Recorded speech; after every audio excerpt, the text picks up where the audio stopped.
এই সেই হার সঞ্চারী চুরি করেছে প্রমাণসহ হার বড়মার কাছে ফিরিয়ে দিল পরমা। এমনটাই হতে চলেছে অনুরাগের ছোঁয়ার পরবর্তী পর্বে। কুন্তলা প্ল্যান করে যেভাবেই হোক সুদীপা যেহেতু এখন বাড়িতে নেই, এই সুযোগেই ও রূপাকে তার সাথে করে নিয়ে যাবে। তাই আউট হাউসে এসে রূপার সাথে জোর করতে থাকে, রূপাকে নিয়ে যাবে এমন করতে থাকে। তখনই পিসি সেখানে এসে হাজির হয়। পিসিকে দেখেই কুন্তলা সেখান থেকে চলে যায়। তারপরেই চৌধুরী বাড়িতে এসে বড়মার কাছে বলে রূপাকে বাড়ি থেকে তাড়াতে হবে। তখনই বড়মা আদেশ করে রূপাকে যেন এই বাড়িতে নিয়ে আসা হয়। রূপাকে চৌধুরী বাড়িতে আনতেই রূপা ক্ষিপ্ত হয়ে যায়। রূপা বারবার বলে আমি কোথাও যাব না, আমি আমার মায়ের কাছেই থাকবে। তখনই অংশু রেগে যায় এবং রূপাকে জোর করে বাড়ি থেকে বের করে দিতে চাইলে সেই মুহূর্তেই অভ্র সেখানে এসে হাজির হয় এবং রূপাকে বাঁচিয়ে নেয়। অভ্র বলে তুমি এই বাড়িতে একজন মহিলার গায়ে হাত দিচ্ছ, ওনাকে জোর করে বাড়ি থেকে বের করে দিতে চাইছো কাকামণি? উনি কোথাও যাবে না, সুদীপা ওনাকে নিয়ে এসেছে, উনি এখানেই থাকবে। সুদীপা বাড়িতে নেই বলেই তোমরা এই সুযোগটাকে কাজে লাগাচ্ছ, তাই না?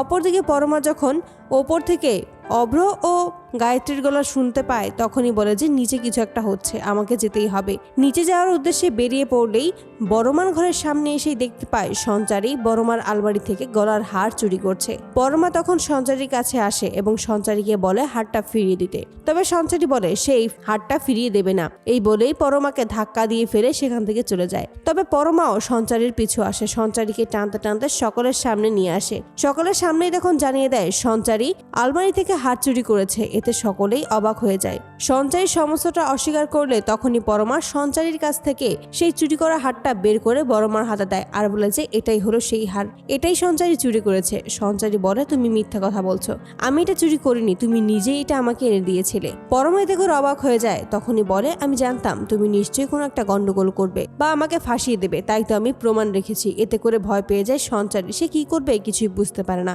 তখনই পরমা প্রমাণ সহ নিজের ফোনটা বের করে, সমস্তটাই দেখায়, যেখানে স্পষ্ট বোঝা যায় সঞ্চারী নিজেই ওই আলমারি থেকে ওই হারটা চুরি করেছে। বন্ধুরা তোমরা কি চাও সঞ্চারী যে চুরি করেছে তার সমস্ত প্রমাণই যেন সকলের সামনে তুলে ধরতে পারে পরমা? তোমাদের মতামতটি কমেন্টে জানাতে ভুলো না।